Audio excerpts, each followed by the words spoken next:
దేవుడిని సరిదిద్దుకుందాం. ఏదైనా వాక్యం ఇక్కడ నుంచి దేవుడు చెప్తున్నప్పుడు ఏం చేయాలంటే హృదయం మార్చుకోవాలి కదా!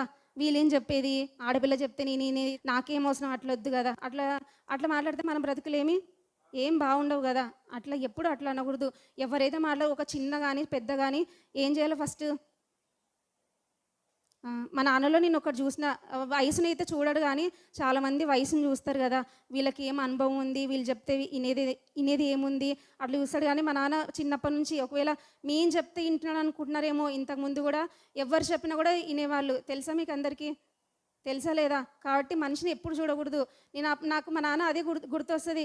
అంత వయసు అయినా కూడా ఇప్పుడు 60 సంవత్సరాలు ఉంటాయి. మేము చెప్తే వినేది అవసరం ఏమీ లేదు కదా! మనకి ఒక మాదిరిగా ఉన్నాడు. అట్లా ఏముండదు, వీళ్ళు చెప్పేది ఏముంది అనేది అట్లా ఇంటారు. ఎందుకు అట్లా ఉంటారంటే అపవాది వినుకోకుండా మనల్ని ఏం చేస్తుంది అనుకుంటే, నాకు కూడా ఎంత పెద్ద వయసు వచ్చినా కూడా ఎవరైనా మళ్ళీ ఆత్మ చేత వాళ్ళు మంచి సాక్ష్యం కలిగి ఉండే వాళ్ళైతే నేను ఖచ్చితంగా వింటానని నేను కూడా ఎప్పుడు ప్రార్థన చేసుకుంటా కదా! ఎవరు చెప్పినా ఏం చేయాలి ఫస్ట్?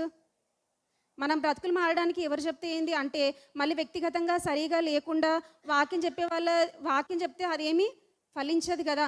ఎవరైతే ఆత్మీయంగా వాళ్ళ జీవితాలు బాగుండి చెప్పినారనుకోండి, వాళ్ళ మాటల్ని హృదయంలోనికి వెళ్తున్నాయి అనుకోండి, ఎవరు మాట్లాడుతున్నట్లు? కాబట్టి భక్తి